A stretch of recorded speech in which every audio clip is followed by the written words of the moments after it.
Olá, eu sou Daniel Castanho, fundador e presidente do Conselho da Ânima Educação. Sou aqui apaixonado por educação e a gente está aqui em mais um episódio do Under 30 Innovation, que é um videocast da Forbes em parceria com a Singularity Brasil. Estou aqui junto com o Cláudio Gradiloni, editor da Forbes Money, não é isso? Isso aí. E a gente vai conversar com uma pessoa hoje que tem uma história incrível, que começou a empreender com 17 anos.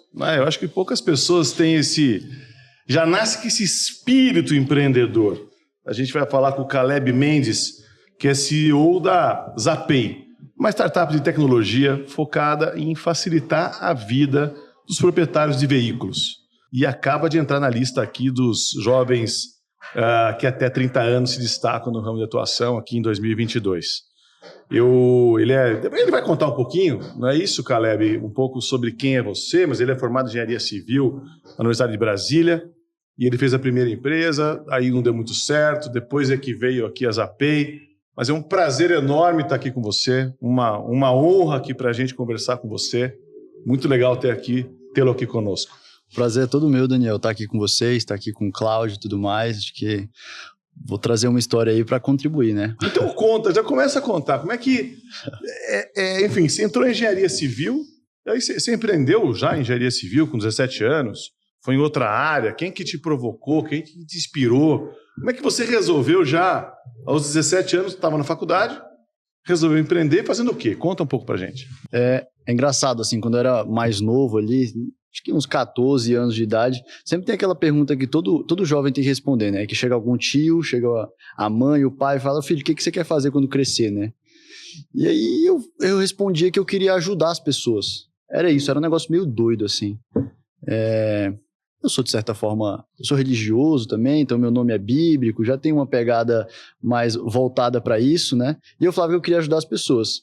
E no meio da minha carreira... Isso vem da sua família, muita família. Inspiração dos seus pais, total. E que sempre tiveram essa postura e tal. Total, só pra você ter noção, minha avó, ela já mais velha, né? 70, 80 anos, assim, ela entrega cesta todos os dias na porta da casa dela, assim, cesta básica. Então a gente sempre teve essa pegada, essa vontade de ajudar, né? E eu falava que eu queria ajudar as pessoas. E depois eu fui vendo que eu gostava muito de empreender, né? Ler sobre finanças, ler sobre desenvolvimento de empresas e tudo mais. E aí eu falei assim, como que eu faço para ir para algum curso que me ajuda nisso? E é engraçado dizer isso. E você nasceu em Brasília, sua família é de lá? Nasci em Brasília, minha família toda é de lá. Uhum. Meu pai e minha mãe vieram para Brasília depois, né? Mas eu já nasci lá já. Brasília tem essa coisa de ser uma cidade nova, uma cidade recente. Ela tem aí, 60 e poucos anos e é uma cidade muito de recém-chegados. Então, acho que isso facilita um pouco para você fazer ou não. Fazer, você fala empreender. Fazer, empreender, ter ideias, ou é muito governo? Muito governo mesmo. Esse é um ponto, assim, extremamente importante, porque eu tava justamente nessa fase, assim, cara, o que eu vou fazer para me ajudar a empreender? Porque todo mundo depois começa a pensar na faculdade. E lá em Brasília não tem quase nada de empreendedorismo, assim. Zero mesmo. E ainda mais na minha época, né? Quando eu falo minha época parece que há muito tempo, mas as coisas evoluem muito rápido. Há 6 anos atrás, perfeito. Não tinha... O máximo que tinha, assim, de empreendedorismo era FGV, São Paulo, que dava para dar uma ajuda, assim. As coisas vieram mudando. Hoje tem algumas escolas novas de ensino médio e tal. Então, hoje tem algumas outras, né? Mas tinha muito pouco antes. Ainda mais o pessoal de Brasília já não conhecia nada também, né? Uhum. Já estava longe já, não estava aqui em São Paulo. E aí eu falei, não, vou ficar aqui em Brasília mesmo, porque eu comecei a ver que os grandes empresários, e muitos dos grandes empresários no Brasil eram engenheiros. Aí eu falei, por que eu não vou fazer engenharia? Isso que te inspirou a fazer engenharia? Foi, isso que me inspirou a fazer engenharia, assim, vários. Tanto fora do Brasil, quanto dentro do Brasil, né? Quando você tá, por exemplo, fora, você pega o pessoal do Google, era engenheiro, Jeff Bezos, engenheiro, Mark Zuckerberg, engenheiro, trazendo para a realidade do Brasil. Tá. Naquela época, lá atrás, o pessoal do Buscapé aqui, todos engenheiros. Inclusive tem uma história engraçada, né? Porque eles me motivaram muito e agora um dos fundadores é investidor da Zapay. O Rodrigo Borges, que a gente gosta bastante, né? Investidor da Zapay. Entendi. Mas vocês se conheceram quando? Vocês se conheceram só agora ou lá atrás? Como é que foi isso? Não, a gente se conheceu agora. Depois que eu comecei a empreender e ter um pouco de sucesso, vamos dizer assim, né? Aí começa a chamar mais atenção. Lá atrás, quando eu era mais menino, né? Vamos dizer assim, não conhecia ele ainda não. E aí eu fui fazer engenharia civil. Então, foi isso, assim, eu vou ficar por aqui. Mas daí, aí, vamos retomar aqui a história. Aí você fundou o quê? O que era startup? O que te provocou a inspirar, a fazer? Enfim, conta aqui um pouco. O que você fez? E aí eu cheguei na faculdade, né? E aí quando você chega na faculdade, o cara que quer empreender, ele tem que ficar procurando dor. Em todo lugar, assim. E eu já lia bastante sobre isso, né? Então eu ficava meio assim, cara, o que eu posso fazer, né? Você vai olhando assim, seu arredor e fala, preciso ajudar em alguma coisa. E eu fui fazer engenharia civil, mas não era para ser engenheiro civil. Era só porque era engenharia, que teoricamente era um curso que ia me ajudar, né? E aí quando eu cheguei na faculdade, eu vi que todos os meus amigos praticamente davam aulas particulares. Quase todo mundo de faculdade é meio quebrado, né? Jovem, não trabalha, não faz nada, ainda depende dos pais, a grande maioria, assim. Então, queria ir pra festa, alguma coisa do tipo, e o pessoal de engenharia sabe muito exatas. Sabe matemática, né? Sabe matemática, o pessoal de ensino médio às vezes tem um pouco de dificuldade, então quase todos os meus amigos davam aulas particulares. E aí eu falei, cara, se todos os meus amigos dão aula particular e é difícil encontrar aluno, e às vezes o aluno tem dificuldade de encontrar o professor, por que eu não crio uma coisa para facilitar isso, né? Foi a primeira dor, assim. E uma das coisas que as pessoas sempre me perguntam é assim, tá, mas você faz engenharia civil, como é que tu ia abrir um aplicativo, um site, você sabe? Só que isso é outra coisa na vida do empreendedor, né? Ele tem que ser cara de pau. Isso pra mim assim, nunca foi um problema. Eu tinha a ideia, eu falei, tá, agora qual que é o próximo passo? Tem que resolver, né? Você tem que ser cara de pau. Aí eu, no meio de alguns momentos, eu ia conversando com as pessoas e falava, cara, você sabe programar? Você sabe fazer não sei o quê? Ah, eu sei. Não, então você vai ser meu sócio. Certo. Era mais ou menos isso. Então você vai ser meu sócio. Então eu encontrei 2 pessoas na faculdade ainda, e eu tinha acabado de entrar. Entrei com 17 anos na faculdade, então você falou que começou a empreender com 17. Isso. Tinha acabado de entrar. E eu falei, chamei 2 amigos lá e falei, vocês vão ser meus sócios. E a gente vai abrir esse Uber de aulas particulares, né? Foi o que a gente apelidou. Nada mais é do que um aplicativo que o professor se cadastrava, e aí tinha uma lista de professores lá, e o aluno entrava e falava, qual professor que eu vou chamar aqui, né? Para vir até minha casa e me dar uma aula particular. Então essa era a nossa ideia inicial, justamente porque eu via que meus amigos estavam a todo momento. A ideia é muito legal. Exato. E por que não deu certo essa ideia? Porque se você estivesse falando agora para mim, eu ia falar, essa ideia é incrível. A gente achava incrível. O que não deu certo? Mas o que você... Porque eu acho que isso é muito legal da gente entender o que falhou, né? Então, o que você acha que não deu certo? Boa, esse é um ponto legal. Porque eu acho que assim. tem um modelo de negócio que podia ser legal, você estava fazendo um match, você estava... Enfim, o que não deu certo? Então, eu sou bem transparente. Então, o primeiro ponto, claro, assim, é inexperiência do time de founder. Legal. Isso é normal, né? Então, éramos jovens, 17 para 18 anos ali, primeira empresa de todo mundo, a gente não sabia nem direito o que a gente estava fazendo, né? E aí já entra um pouco daquilo, Cláudio, que você falou de ecossistema, né? O quão é importante ter um ecossistema para ajudar esses jovens que, quando começam, não sabem de nada. E lá em Brasília não tem isso, então fica mais desafiador ainda. E aí, o Daniel tinha muita inexperiência, então isso já era um fato assim que meio que jogava contra a gente. A gente não sabia muito quais eram os próximos passos, o que a gente tinha que fazer e por aí vai. E o outro ponto assim que jogou contra a gente, que aí eu vim descobrir mais pra frente, né? Que esse é um modelo de negócio um pouco complexo. Porque primeiro, não sei se tem filho, Daniel, tem filho? Tenho 3. Tem 3. Você não deixaria qualquer pessoa entrar na sua casa, né? Certo. É um pouco mais complexo. Mas você não tem tanto filtro assim quando você vai pegar um Uber. Um Uber você pega ali, né? Você só vê, o cara tem uma nota boa, tá legal. Mas entrar na sua casa já é uma coisa um pouco mais complexa. E a gente foi vendo que a aula particular era muito pessoal, assim. Então, o Daniel chamava um professor para atender o filho dele, e o filho dele gostava do João. E aí, se o João depois não tivesse mais na plataforma por algum motivo, o Daniel ia atrás do João. De alguma forma, o João já tinha ido na casa dele, então ele já conhecia o João, já tinha o telefone do João, já tinha tudo do João. Ele ia atrás do João de alguma forma. João, você tem que dar aula pro meu filho, porque você é o cara que meu filho gostou. Perfeito. É isso, então era um negócio muito pessoal que dificultava muito também a escalabilidade, né? E depois a gente foi vendo outros modelos de negócio que também tem esse ponto, né, esse dificultador que também não estava indo para frente. Você sabe que você está falando uma coisa, e só para refletir, às vezes eu trago uma reflexão sobre educação aqui. Uhum. Acho que tem sempre uma questão, a escola, a universidade, trabalha para quê? Né? Trabalha para o aluno ou trabalha para o professor? E o professor é que dá aula. Né? Você tem sempre essa dúvida. E depois de muita reflexão, o que hoje a gente chega à conclusão é que a gente trabalha para relação professor-aluno. A relação, esse momento tem que ser o estado da arte. Eu acho que essa é a grande mudança. E quem sabe isso que você está trazendo é assim, como fazer esse match entre o perfil daquele aluno e o perfil do professor para aquele aluno. Eu acho que esse é o grande desafio. Exato. Você perguntar assim, qual que é o perfil do melhor professor? Depende para qual aluno. Exatamente. Mas isso você só conseguiu identificar hoje, é isso? Porque naquele momento você não tinha essa... É isso que você fala da não maturidade ou, enfim, da inexperiência e tal. Exato. Mas hoje você tem clareza do que... Quem sabe, com o que você sabe hoje, se você tivesse feito aquela empresa, você acredita que você teria sucesso? Acho que seria um pouco mais fácil, né? Muito legal. E aí, assim... Muito provavelmente eu já teria desde o início focado em alguma inteligência artificial para fazer esse match que você falou. Eu falo assim, as pessoas muitas vezes na vida elas fazem algumas coisas e depois elas se arrependem, depois elas falam, poxa, eu fiz errado e tudo mais. E eu acho que tem uma questão na vida que é honrar toda a nossa história, né? E saber que você fez o melhor que você podia fazer com todo o conhecimento, com o repertório que você tinha naquele momento. Exatamente. Né? E aí evoluir a partir disso. Eu acho que isso é uma grande lição e beleza da vida. Né? Cara, e sensacional, sim, Daniel. Eu não tenho problema nenhum em falar que a minha primeira empresa não foi pra frente, faliu. Claro. Às vezes eu falo faliu e a pessoa fica assim, né?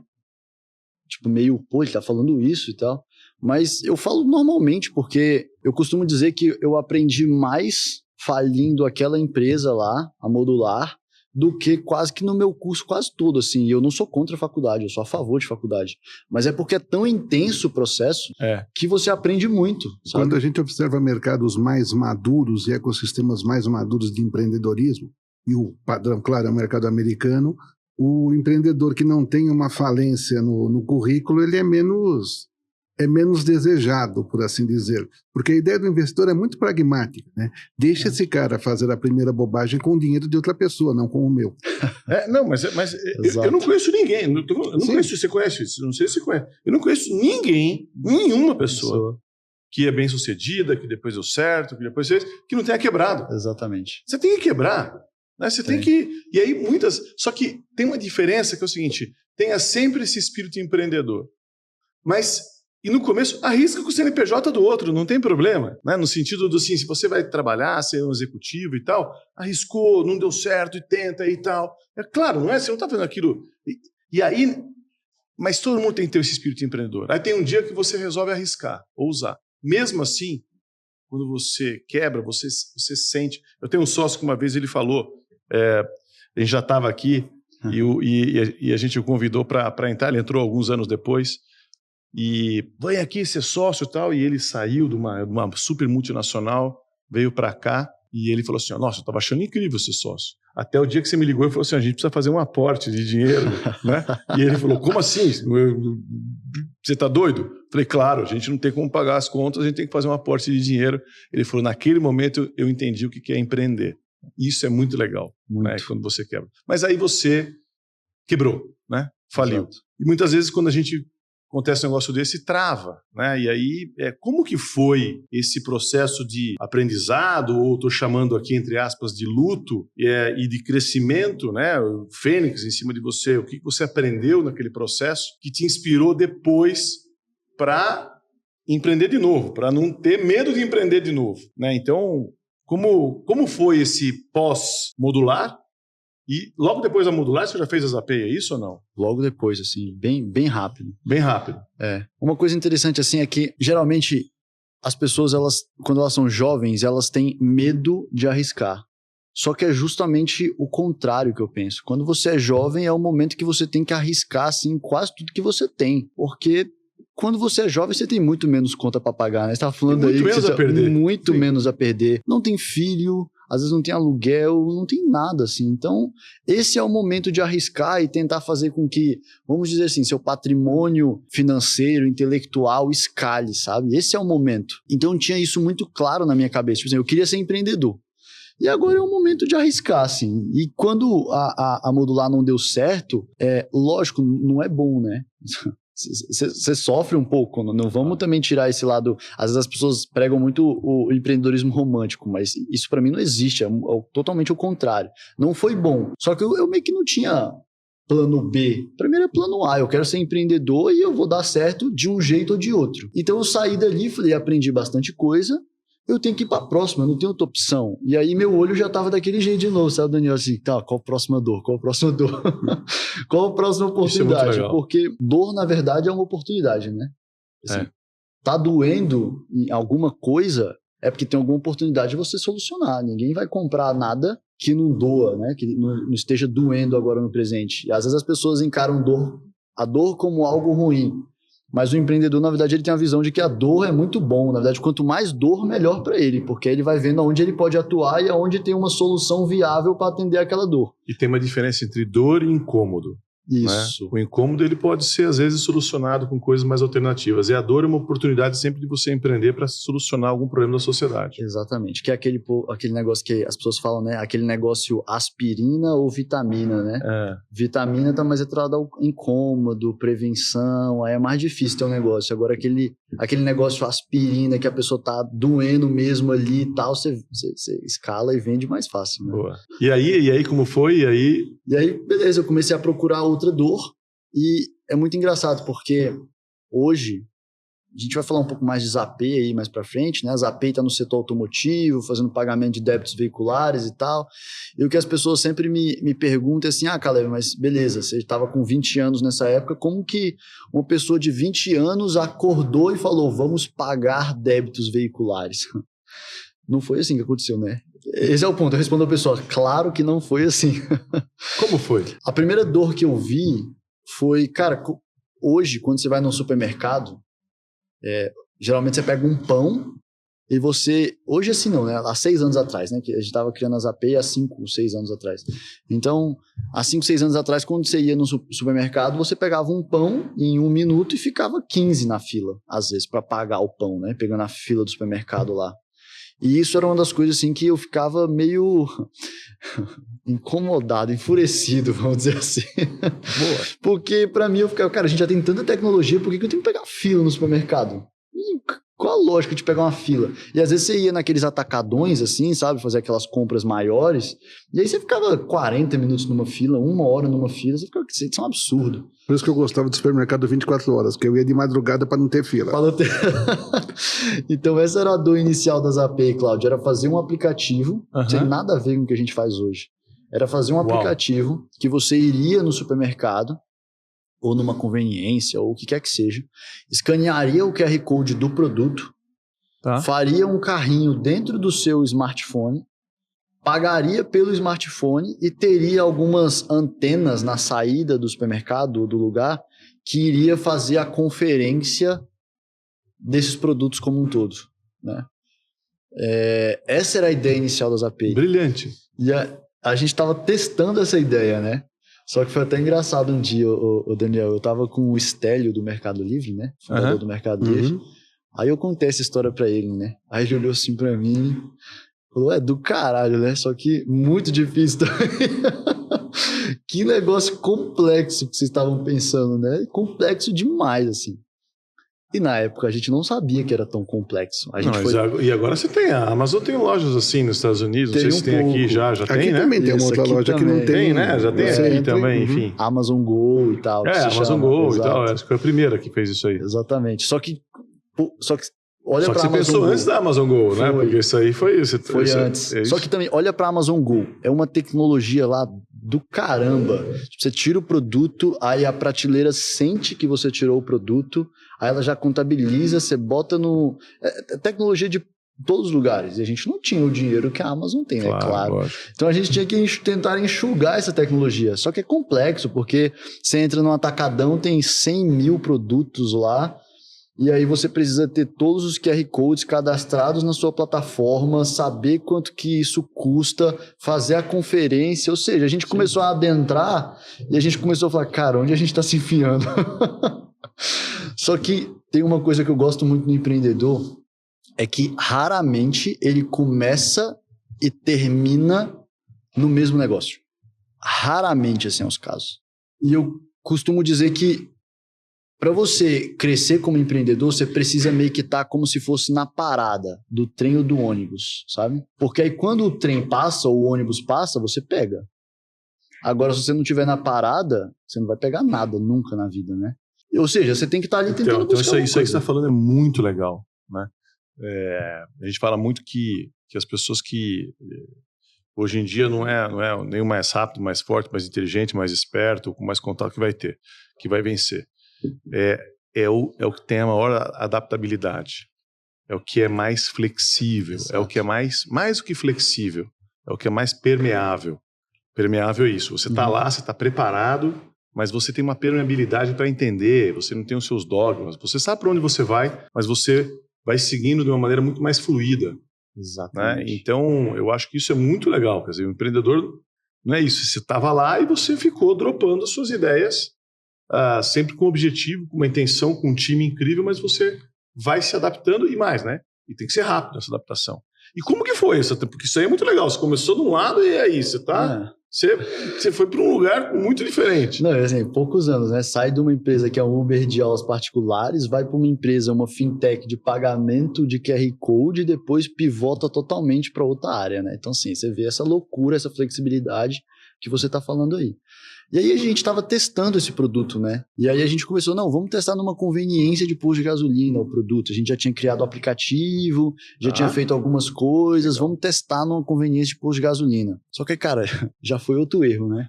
Que conveniência de posto de gasolina não tem fila. Ou seja, a gente foi testar... Onde não precisava. Exatamente, onde não precisava, Cláudio. E aí, quando a gente chegava na conveniência, o cara ficava assim, pô, é mais difícil fazer esse fluxo do que meu fluxo padrão, normal, porque aqui não tem fila, né? E a gente falou, puta, o teste deu errado, vamos para outro lugar. Aí a gente começou a fechar uma parceria com um dos atacadões, né, grandes lá de Brasília. Só que nesse meio tempo, foi engraçado, assim, a gente viu uma reportagem que o Detran DF ia começar a provavelmente credenciar empresas, né, naquela época lá atrás, para parcelar débitos veiculares no cartão de crédito. Débito veicular, eu estou falando de IPVA, multa, licenciamento, que às vezes as pessoas não fazem esse gancho, né, entre uma coisa e outra. Mas é isso, qualquer tipo de infração, multa e tal. E aí, olha o ensinamento lá da Modular, o Daniel. Lá na Modular a gente estava criando um marketplace, professor e aluno. Então você tem que pegar a gente dos dois lados, senão não fecha o marketplace. Quando a gente estava criando as API do QR Code, também era um marketplace, pegar a gente dos dois lados, o supermercado, a conveniência e o cliente que está comprando lá. Então eu já sabia que era muito caro fazer o marketplace. E aí a gente pegou e falou assim, cara, que legal esse produto que o Detran está querendo fazer, né? A gente está criando uma empresa de pagamento, vamos lá no Detran ver que é isso, né? Esse negócio de parcelar com cartão de crédito, porque isso até não existia até então. Vamos ver o que é isso. Por quê?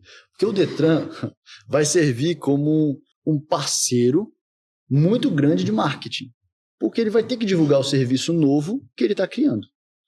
E as pessoas vão conhecer as API, empresa de pagamento via QR Code. Então essa era a ideia. Vamos usar esse produto novo para atrair gente para o produto que a gente estava criando, que a gente nem sabia como ia ser, porque até então estava dando errado. Só que aí outro ponto, né? Tem que ser otimista, né? Quer dizer, apareceu uma oportunidade criada pelo Detran que literalmente caiu do céu. Caiu do céu, literalmente. A gente viu uma reportagem. Então, caiu do céu, mas muitas vezes as coisas caem do nosso lado e a gente não tem a sensibilidade de olhar. E mais, se você não tivesse pensado e já tivesse a estrutura toda de pagamento... aquele negócio, enfim, você conseguiu enxergar aquilo porque um pedaço você já tinha e você podia fazer o marketplace, quer dizer, a questão do pagamento você já tinha, agora você podia fazer isso aqui para supermercado, você podia fazer para outro lugar e você poderia fazer para o Detran, porque né, eu acho que isso é muito legal. E aí aquele ponto que eu falei, né, é como se a gente já estivesse na parada, né, e aí passou o trem, passou essa oportunidade que é ela, de certa forma, caiu do céu mesmo, mas caiu do céu, a gente tava olhando ela cair do céu, assim, né? Ela tava descendo e a gente falou, puta, tem algum fit Você sabe, aqui. eu vou dividir um negócio aqui. Eu estava, Cláudio, eu ia dar uma palestra em Santos. E aí a palestra estava lá, antes da palestra, peguei um jornal, fiquei lendo o jornal. De repente eu olhei lá, chefe número 1 da Le Cordon Bleu está no Brasil. Falei, nossa, né? A gente tem que falar com ele. E aí eu descobri onde que ele ia fazer o jantar, eu ia entrar na palestra, então eu não podia ir. Eu consegui fazer uma reserva no restaurante para o chefe. E liguei pro meu pai e minha mãe e falei, vocês têm um jantar hoje no restaurante e tal, e chegando lá você fala com o chefe e me coloca no telefone com ele. Foi assim. Aí me colocaram no telefone e meu pai falou, tô aqui jantando, o chefe está do meu lado, fala aqui com ele. Eu falei, marquei um café da manhã o dia seguinte, e a partir dali que a gente começou a relação, falou, olha, eu quero trazer Le Cordon Bleu para o Brasil, e foi. Fui para o México, fui não sei o quê, e aí que a gente trouxe a Le Cordon Bleu para o Brasil. Que Mas genial, é isso. Eu tô lembrando dessa história. Quando foi isso? Faz alguns anos, né? Faz, sei lá, uns 8 anos, mais ou menos. E foi assim, foi lendo o jornal e falar, nossa, que incrível, o chefe está aqui, vou aproveitar essa oportunidade. Mas você já estava pensando, já estava ali na parada o lado de gastronomia, o lado trem. de liberal arts, o lado todo. Exatamente. Enfim. Mas você está falando, me lembrei dessa história um pouco parecida. Aconteceu exatamente isso, assim. E aí a gente falou, não, vamos lá então, ver o que esse Detran quer, né? O que ele tá fazendo e tal. E é muito engraçado, né? Porque a gente chegou lá, todos jovens, a gente era conhecido como os meninos da Zapay. E aí a gente chegava no Detran e o Detran falou assim, o que vocês têm? A gente quer fazer isso aqui e tal, mas a gente ainda tá meio perdido. Aí a gente só respondia, tudo que você precisar, porque na verdade não tinha quase nada, né? Então era um jeito de responder que poderia fazer as coisas, sem dizer que não tinha quase nada, né? Então a gente falou, tudo que você precisar. E aí, assim, não foi fácil, foi, na verdade, muito complexo, porque o Detran, de certa forma, escanteou um pouco a gente, porque éramos jovens. Isso é, assim, vamos dizer que é normal, né? Todo mundo tem um pouco de receio de jovem e tudo mais, existe esse ponto de atenção no mercado. Então o Detran começou a escantear a gente nesse projeto, chegaram uma galera lá de terno, mais experiente, cabelo branco, engravatado, e aí eles foram dando mais preferência para essa galera e tal. Mas depois de uns 8 meses desenvolvendo esse negócio com o Detran, a gente conseguiu ser credenciado lá, né? E aí foi até engraçado, porque disponibilizaram a API pra gente lá, para conectar o produto, para criar o produto 2 dias antes da POC. Para as outras empresas tinham disponibilizado muito antes, né? Porque estavam meio que escanteando a gente e tudo mais. E impressionante, a gente virou 2 dias para fazer o produto, e na hora da POC a única empresa que passou foi a nossa. O que é POC? POC é uma prova de conceito que todo órgão público pede para você fazer, né? Mesmo que, por exemplo, a Zapay não ganha nenhum dinheiro de órgão público, né? A Zapay, ela ganha dinheiro do contribuinte que está pagando via Zapay, né? Uma taxa. Tem uma taxa por utilizar toda a facilidade da Zapay, né? E aí até chega um pouco lá já. E aí a gente passou na POC e fomos colocar o produto para rodar, Cláudio. E aí foi muito engraçado, assim, né? Jovem, né? Começando a empreender. A gente já tava com aquele produto QR Code há uns 6 meses, sem conseguir zero, assim, sem tracionar nada. E aí, quando a gente lançou esse produto com o Detran, a gente transacionou, assim, cara, eu não lembro, mas vamos dizer que uns 100 mil reais, assim, hoje.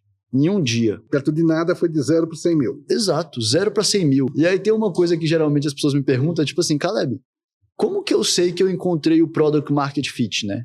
Um produto que tem fit com o mercado. Tem alguma coisa que eu olho e falo assim, você vai saber. Não tem onde correr, porque quando você encontra, você sai de 0 para 100 mil. Não 100 mil, às vezes, nesse número, perfeito, mas você sente que você encontrou.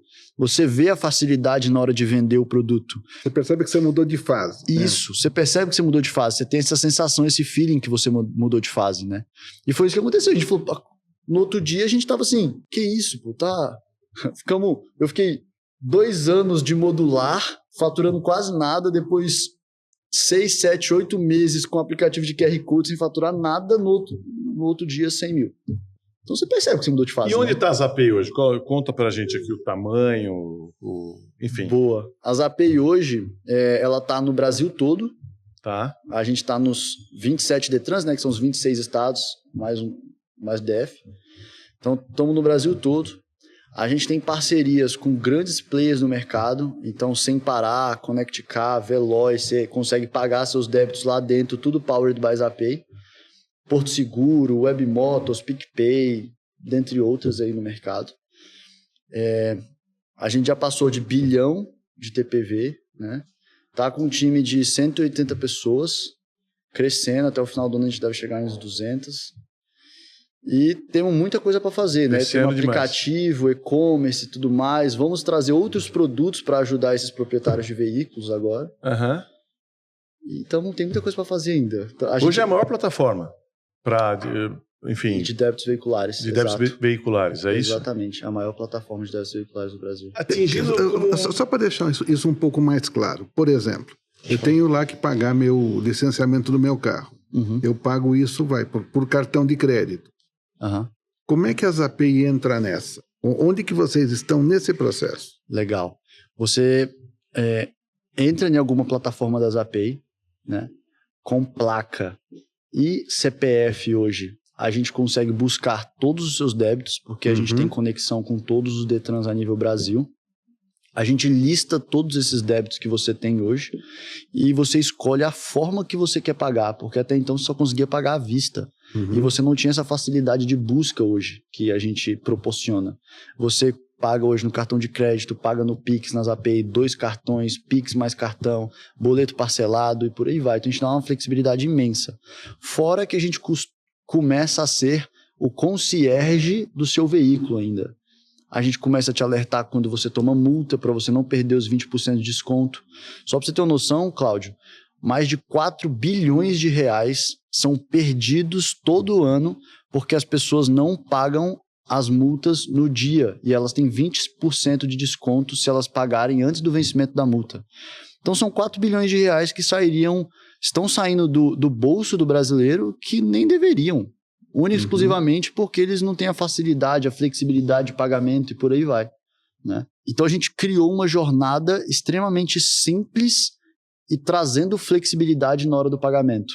E aí você consegue fazer essa jornada tanto no nosso e-commerce e aplicativo, quanto nas plataformas dos nossos parceiros, né? Então, com certeza, onde vocês dois usam, por exemplo, Sem Parar, Connect Car ou Veloy. Lá dentro você consegue fazer exatamente a mesma coisa, tudo powered by Zapay. Agora, a gente sabe que o mercado automotivo no Brasil, ele é, vou utilizar uma palavra muito gentil, complicado, né? Demais. Como é que vocês lidam com essa parte, para continuar sendo gentil, complicada desse? A gente sabe que tem muita fraude, quase coisa toda. Tem. Inclusive tem uma história muito boa também. No primeiro mês de operação da Zapay, não tínhamos nada, né? Colocaram a gente no online. Nós fomos a primeira empresa a nível Brasil a atuar no online de forma regulamentada. Por quê? Porque todas as empresas que começaram com a gente tinham medo do online por causa de fraude. Como assim online? Explica um pouquinho melhor. Online porque tinha 2 modalidades quando a gente começou. Ou você podia ter um postozinho dentro do Detran, no posto do Detran mesmo, um quiosque, ou você poderia ir para o online, tem um site. Um app, alguma coisa assim, né? App. Um site, um app. E aí credenciaram a gente no online, porque nenhuma das empresas queria online. Queria o posto físico por causa da fraude. O que é a fraude? Por exemplo, o Daniel, tem um João ali e tal, que fala assim, Daniel, vou pagar seus débitos com 50% de desconto, seu IPVA. Isso não existe, né? Não tem como fazer isso. Só que o Daniel vai lá e fala, não, tudo bem, vou ver aqui, isso aqui. Daniel nunca faria isso, tá? Vou pegar outra pessoa. Que seja, não tem o exemplo. Daniel nunca faria isso, mas que seja, vou aqui e vou pagar 50% de desconto para esse cara. Só que esse cara pega o cartão do Cláudio para fazer a transação, ou seja, ele frauda, né? E quando isso acontece, quem fica com prejuízo é o site que deixou esse cara fraudar, né? É que essa empresa fica com prejuízo. E no primeiro mês de operação da Zapay, a gente estava lá como se fosse 1000 maravilhas, né? Mas a vida do empreendedor não é assim. Por isso que eu não prego empreendedorismo romântico de forma alguma. No primeiro mês, a gente estava lá, puta, caramba, encontramos o Product Market Fit, a gente tomou 50% do nosso valor transacionado em fraude. Nossa. Tudo isso? Tudo isso. Ou seja, pensa que meu faturamento é uma parte do meu transacionado. E 50% era fraude. Por quê? Porque a gente não conhecia o mercado, não sabia como entrar nesse mercado de pagamentos. A gente entrou, éramos jovens, então a gente vai dar um jeito. Chegou lá 50% do TPV fraude, ou seja, quebrou a empresa. Esse é outro ponto, a gente estava quebrado de novo. Não tinha como pagar aquilo. Não tem como, exatamente. E foi até engraçado, eu cheguei pro pessoal lá, pros fornecedores na época, e falei assim, tem 2 opções. Eu sou universitário. Ou vocês parcelam isso, porque eu quero pagar vocês, né? E a gente vai dar um jeito, ou vai quebrar a empresa e não tem como, eu não tenho nada. É isso. Não vou executar nada. E aí? Não tem nada. Ou seja, eles não tinham opção. Eles falaram, quase falaram assim, menino, você dá um jeito nisso. Você dá um jeito. E a gente correu atrás. A gente foi um pouco mais pro físico para tentar equilibrar essa conta no primeiro momento. Mas esse dinheiro vocês perderam, deu jeito. Perdemos. E quanto foi esse prejuízo? Olha, é porque eu não lembro exatamente do valor, mas pensa assim que no primeiro mês deve ter sido uns 300 a 500 mil reais. De prejuízo? De prejuízo. No primeiro mês. Exatamente. De operação. Deixa eu resgatar um negócio que você colocou no começo que eu achei muito legal e como você enxerga agora, tá? Você disse que muito do que você fez e que você faz e você provocou era o desejo de ajudar as pessoas, certo? Era o desejo de contribuir. Você deu o exemplo da sua avó, o exemplo familiar e tudo mais. E aí, como que você acha que atualmente a empresa... qual que é o propósito da empresa? O propósito da empresa é facilitar as pessoas a fazerem o pagamento, o propósito da empresa é ajudar. Então, você já fez assim com a cabeça? Porque isso eu acho que é muito legal. Né? O que te move? Porque eu sempre falo que às vezes você realiza o seu propósito através daquela atividade, mas Exato. A atividade fim não é aquela que você descreve. Né? Então, conta um pouco o que é o propósito, o que te move, o que você está fazendo hoje, o que você pretende, como é que você almeja, como é que você vê a empresa daqui a algum tempo. Boa, legal. Quando a gente entrou nesse mercado, a gente entrou meio de paraquedas, né? Como eu contei aqui. E a gente via que existia uma dor muito grande, que é exatamente o mercado automotivo, ele é muito complicado mesmo. E quando a gente foi adentrando, a gente viu essa complicação. Ele falou, cara, hoje a gente está facilitando o pagamento de débitos veiculares, IPVA, multa e licenciamento, que você falou. Mas nosso propósito é facilitar a vida do proprietário de veículo, economizando tempo e dinheiro para ele. Então, o que a gente puder trazer, os produtos que a gente puder trazer agora, para facilitar a vida dessa pessoa, né, desse proprietário de veículo, a gente vai trazer. E aí eu estou falando assim dos produtos os mais variados possíveis, assim, sabe? Tanto produtos financeiros quanto atrelados ao veículo diretamente e por aí vai.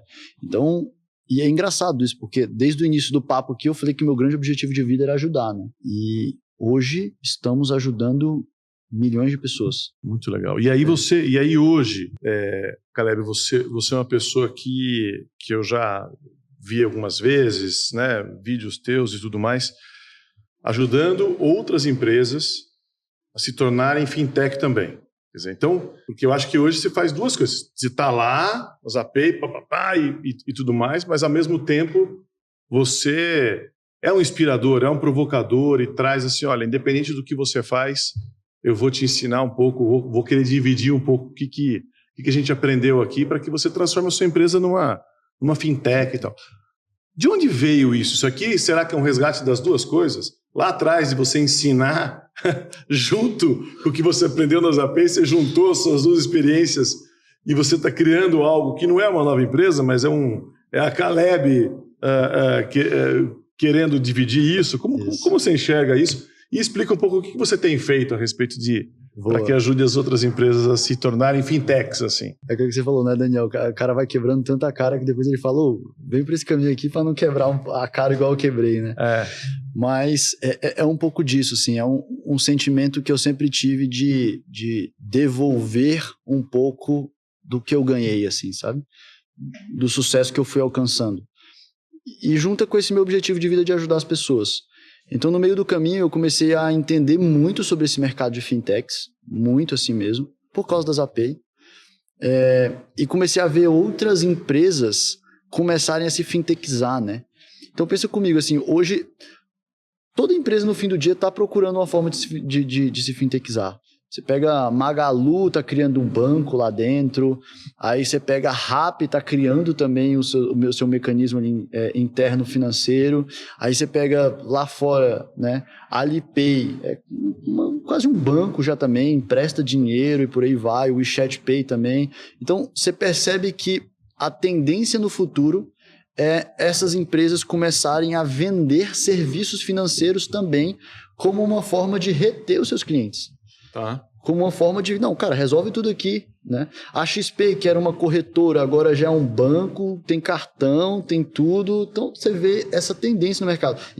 Grandes empresas de chocolate já se fintechizando. Você pensa, puta, como se fintechiza, né? Mas se fintechiza, assim, a Magalu tendo cartão próprio, porque ela ganha tanto na venda do eletrodoméstico quanto no cartão que você está comprando o eletrodoméstico dela. Então, ela já começa a fazer tudo isso. Apple, Google, já entrando também nas questões financeiras, financiamento, sabe? Então, tudo vai passar por fintechização. E a tendência é que fazer isso seja cada vez mais fácil. Você começa a ver também um movimento no mercado dessas fintechs as a service, né? Essas empresas que criam a infraestrutura para chegar para você e falar assim, Daniel, toma aqui tudo que você precisa para abrir um produto financeiro no seu negócio. Mas você cria um produto financeiro muito rápido, isso não existia antes. Que são os BaaS também, que é os Banking as a Services e por aí vai. E é muito engraçado, Daniel, porque quando a gente começou a criar a Zapay, era impressionante. Eu pesquisava na internet, eu não encontrava nada sobre fintech. Nada. Sabe como eu aprendi? Porque uma das coisas que as pessoas me perguntam, como que você aprendeu para criar uma empresa de pagamento? Tinha um pai de um amigo meu, assim, que ele tinha uma empresa grande e ele chamava algumas empresas do mercado como se fosse para ele contratar. Tipo, sei lá, pensa em algumas empresas grandes, tipo uma Stone da vida, alguma coisa assim, como se fosse pra ele contratar. E aí quando chegava esse pessoal no escritório dele, eu tava lá. E na verdade eu que fazia várias perguntas pra essas empresas pra entender o que eu precisava fazer pra abrir a Zapay. Porque na internet você não encontra. Eu não tinha ninguém falando sobre isso. E isso você acha que isso aí é um negócio... Você acha que é um outro negócio? Você acha que é um Zapay as a Service para que você ajude... Não, porque o que você está falando... Olha, eu nunca tinha parado para pensar nisso. Eu sempre eu acho que uma das áreas que todas as empresas vão ter que criar é a área de hospitalidade, né? Seja a hospitalidade no presencial, né? Então a universidade precisa ter uma área de hospitalidade, o hospital precisa ter uma área de hospitalidade, obviamente qualquer loja, o hotel, o restaurante, tal, isso aqui da própria natureza, mas é da experiência. Então todas as empresas têm que ter experiência, inclusive na área, na tecnologia, no site e tal, é a UX, é a sua experiência ali como usuário e tudo mais. Então, a área de hospitalidade e de experiência é indiscutível, que é uma área fundamental e que todo mundo, depende de que área você tiver, você vai ter que ter uma área de hospitalidade muito desenvolvida. O que você está falando é que toda empresa tem uma relação financeira com o seu cliente, tal. Quer dizer, ou seja, toda empresa ela poderia se tornar uma fintech se tornando um pouco mais independente da necessidade de um terceiro para realizar transações. Exato. É isso que você está falando. Exatamente. Isso é muito legal. Estou falando porque eu nunca tinha pensado por esse outro lado, né? Eu sempre pensei, enfim, pelo lado que eu estou. Até eu acho que todas as empresas serão empresas universitárias, né? Então é um lugar para você aprender, crescer e tal. Então, mas é muito legal esse outro lado que você traz, que eu acho maravilhoso. É como se fosse isso. Todas as empresas vão começar a vender serviços financeiros. E, nesse primeiro momento, a minha ideia é ajudar essas pessoas a desenvolverem esses serviços financeiros, se fintechizarem ou até mesmo criarem fintechs. Tá. E é muito interessante, porque eu aprendo muito com isso. Assim, eu sou a imagem lá, né? Então as pessoas me enxergam lá e tudo mais. Meu foco é 100% Zapay, eu não saio do meu foco. Tem gente que olha para essas como se fosse a mentoria, esses cursos e tudo mais voltados para fintech que utilizam o meu conhecimento já, né? Mas a intenção é que a gente dê uma aquecida nesse ecossistema e que eu esteja ali como um dos focos desse ecossistema, até porque eu vou aprendendo muito, trazendo para a Zapay, e fico de olho também em algumas outras empresas que estão ali no meio para a gente também trazer para a Zapay, né? Basicamente, você funcionaria como se fosse o termo eu sei que não é correto, como uma incubadora, Isso. Só que em termos de conhecimento e não necessariamente apenas de grana. Exatamente. É como se estivesse pensando numa incubadora de conhecimento. Porque a gente sabe que esse sistema de incubadoras, mentorias, todo o venture capitalism que floresceu e que gerou tanta prosperidade mundo afora, Grana é uma parte importante, não é à toa que Sim. se chama capital, né? Mas é só um pedaço do processo. E também é muito você tá lá com alguém que, olha, não vai por aqui porque eu já quebrei a cara, vai por esse outro lado. Então, Exato. peraí, eu conheço um cara que vai conversar muito bem com você e faz Junta. esse match. Esse tipo de coisa, né? Total. E já começa a acontecer isso. Porque a gente já começou a criar uma comunidade. Aí tem a parte legal também que eu começo a virar referência no mercado de fintechs, que até então não existe muito essas referências. Eu começo a virar referência no mercado de fintech. E nessa comunidade as pessoas já começam a fazer lá sociedades, já começam a trocar entre elas. Esses dias teve um menino lá, que ele é técnico, que ele desenvolveu uma empresa dentro da comunidade para auxiliar a comunidade. Olha isso, assim, auxiliar a comunidade. Então acaba que... Aonde foi isso? Que cidade? Não, ele é aqui de São Paulo e tem gente de vários outros estados. E ele começou a ajudar essas pessoas, porque as pessoas chegavam lá, tem conhecimento, né, que eu vou passando e tal, mas não tem, às vezes, por exemplo, lá a gente não constrói um negócio para a pessoa, né? Então ele começou a falar, puta, então eu vou construir também um pouco aqui, ajudar para a galera a construir. Então vai indo, é mais ou menos isso. Na Singularity a gente fala muito sobre o termo moonshot. Moonshot é algo que enfim, é um sonho que vai mudar o mundo, né? Enfim, se eu tivesse que te perguntar nesse momento nesse estágio que você está, né? Então, quem sabe, com 17 anos, você fala, vou mudar o mundo, fazendo esse match entre pessoas que querem aprender e pessoas que podem ensinar. Hoje você fez a Zapay, enfim, e está solucionando e ajudando um monte de gente. Agora você coloca esse outro lado, quer dizer, ajudando as pessoas e ser uma referência para que todo mundo se torne fintech. O que é o seu moonshot? Se eu tivesse que perguntar hoje para você, o que é algo que você fala, nossa, isso aqui eu ainda não fiz e hoje é o que me move para querer fazer essa transformação, algo que vai realmente ter um impacto e que eu posso fazer algo de muita diferença na vida de várias pessoas. Legal. Assim, a gente acredita que a gente está como se fosse no primeiro minuto do primeiro tempo na Zapay, né? Tá. Tem muita coisa para fazer ainda, muita gente para impactar, mercado interessantíssimo para a gente é a referência do mercado hoje, então tem tudo para a gente crescer bastante. Então, olhando para aquele meu objetivo, porque o meu moonshot da pessoa física é impactar a maior quantidade de pessoas possíveis. Sempre foi, né?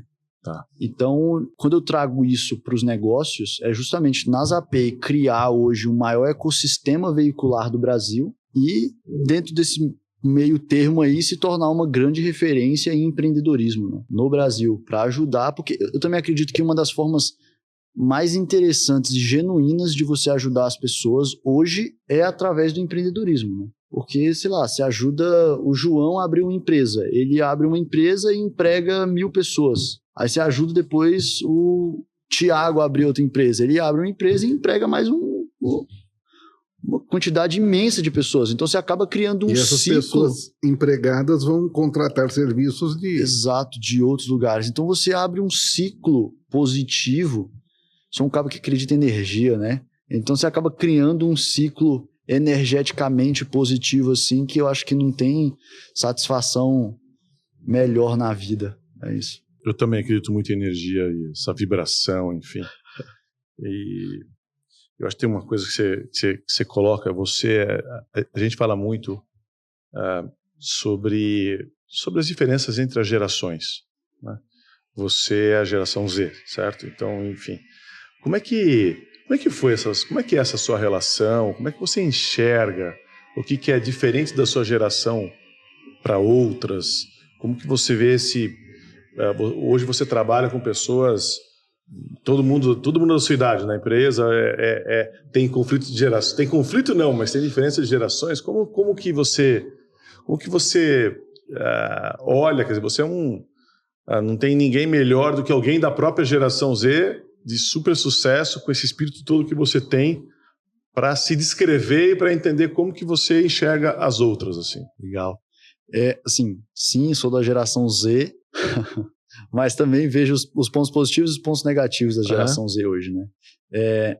A geração Z, na minha opinião, não vai ter para trás, né? Quando você olha para as gerações para trás, não tem nenhuma igual no sentido de velocidade de aprendizado e conexão no mundo, né? Porque ela já nasceu num momento de globalização assim que acho que nenhuma outra geração ali para trás viu. Perfeito. Então a geração Z aprende muito rápido, né? Qual que é o problema na minha visão hoje da geração Z? É que a geração Z para mim ela é um pouco mimada.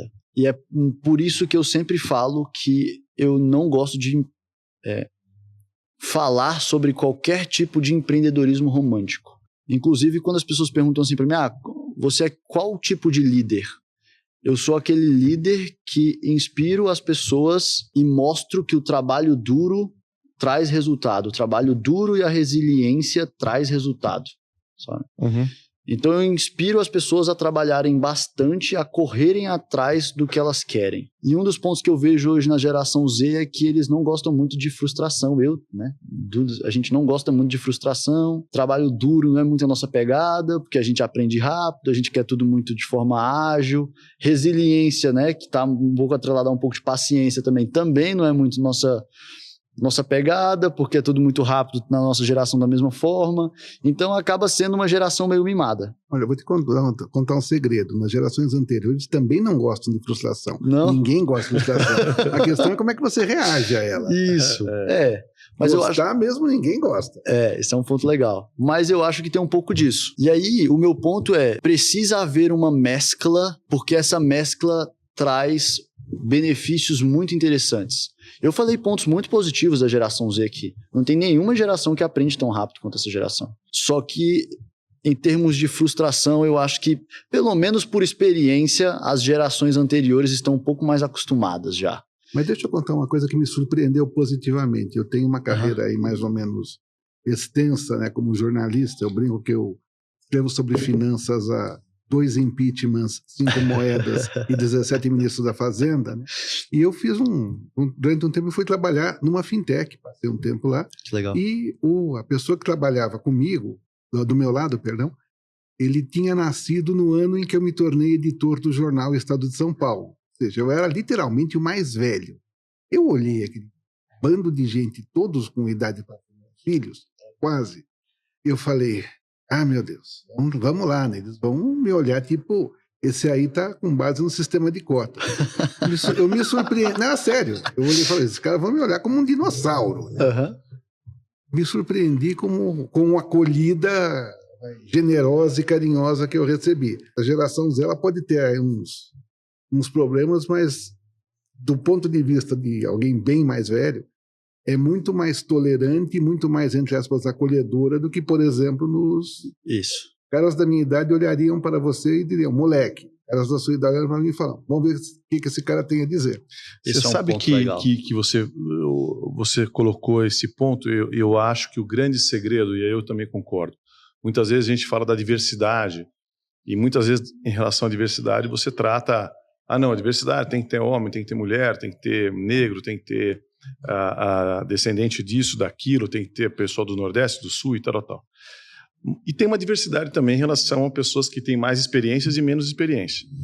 E aí eu acredito assim, se o jovem olhar o mais velho e falar, nossa, ali tem muita experiência, eu tenho que aprender com aquilo, com ele, né? Ou com ela, e o mais velho olhar para o jovem e falar o seguinte, olha, é claro que o iPhone 13 é melhor do que o 10, que é melhor do que o 7. Então ele falou assim, essa geração é melhor do que... E se um olhar com o outro sem preconceito e falar assim, nossa, esse jovem ele está num mundo mais dinâmico, deixa eu respeitar e deixa eu entender e tem um potencial muito legal, só precisa ser lapidado. E o mais novo enxergar desse jeito, aí vai ser muito legal. Eu acho que isso pode ser um grande segredo de ter essa questão harmônica, de conviver com essa diversidade toda entre as gerações, e aí eu acho que as empresas têm muito a ganhar em cima disso. Tem, e aí esse é o ponto final, assim. A gente enxerga gaps e pontos positivos nas duas gerações. E aí, quando você falou assim, nas AP hoje deve ser a galera jovem. Não. Entendi. A gente tem hoje as 2 gerações lá. Então, assim, quando a gente começou as APs, você pegar a idade média era 20 anos, né? 21 anos, 22 anos a idade média. Hoje a nossa idade média deve ter lá para 30 e poucos anos, sabe? Porque a gente tem muita gente de 40, 50, dentro dos quadros diretores, dentro, né, de outras equipes também e tudo mais. E a gente tem a galera mais jovem. E se dá muito bem. Esse é o ponto que você falou, Cláudio, eu concordo total, assim. Um enxerga que o outro pode ajudar em aspectos que são importantes no fim do dia. Tanto que hoje eu tenho meus 2 sócios, né? Um é da minha idade, que é o Pedro, e o outro é o Vitor, que tem hoje o dobro da minha idade, vamos dizer assim, e eu aprendo muito com ele, muito mesmo. E a gente até brinca quando a gente vai conversar nas empresas e tudo mais, chega um jovem e um mais velho, né? E aí tem coisas que eu falo mais, tem coisas que ele fala mais. Ele foi meu mentor na época da Modular, depois veio para a Zapay. Não, isso é lindo. Você sabe que, por exemplo, na Disney, bem na portaria, todos os lugares da Disney, mas para dar um exemplo, você sempre tem uma pessoa mais sênior, uma pessoa mais jovem. O jovem é mais dinâmico, mais rápido e tal, e o sênior, se chegar alguém, chegar uma família e falar, eu confundi o ingresso, achei que era ontem, era hoje e tal, a pessoa mais sênior vai olhar e tem mais discernimento, tem mais experiência para saber se é verdade, se é mentira, se é verdade. Então, acho que essa combinação é algo incrível. Exato. A gente está indo aqui para o final e eu acho que o que a gente... Vários temas que você trouxe aqui hoje, são incríveis. Primeiro você começou a falar ali, eu fui anotando aqui, que o empreendedor ele tem que identificar uma dor, né? Tem que solucionar um problema. Não é abrir uma empresa por abrir. É fazer algo que tem um propósito maior de solucionar algo e, ao mesmo tempo, a gente tem que ter essa ousadia e a questão da adaptabilidade, né? Então, você mesmo disse, você montou a empresa e não tem aquele apego. Não deu certo e naquele momento não tinha, você foi lá, montou outra, estava indo para um rumo, de repente percebeu uma oportunidade e você está aberto, está com o coração aberto, sem esse apego e, ao mesmo tempo... está muito presente onde você está para entender que o que você já tem, a experiência que você já tem, o que você pode solucionar, o que dor da sociedade que você pode resolver. E aí eu acho que a sensibilidade que você traz, quando a gente comentou aqui de identificar essas questões, eu acho que foi algo incrível e agora muito no sentido de aproveitar as oportunidades e você está fazendo algo a mais, pegar e falar assim, todas as experiências que eu tive, eu queria dividir, né? Então, eu adorei essa conversa, eu coloco aqui uma última provocação e com ela adoraria que você trouxesse a sua reflexão final e depois os comentários do Cláudio, enfim, e em cima de tudo que você falou, mas assim, olha, que certezas que você tinha no decorrer da sua trajetória e que foram desconstruídas, né, no decorrer da sua vida. Então, você tinha algumas certezas lá atrás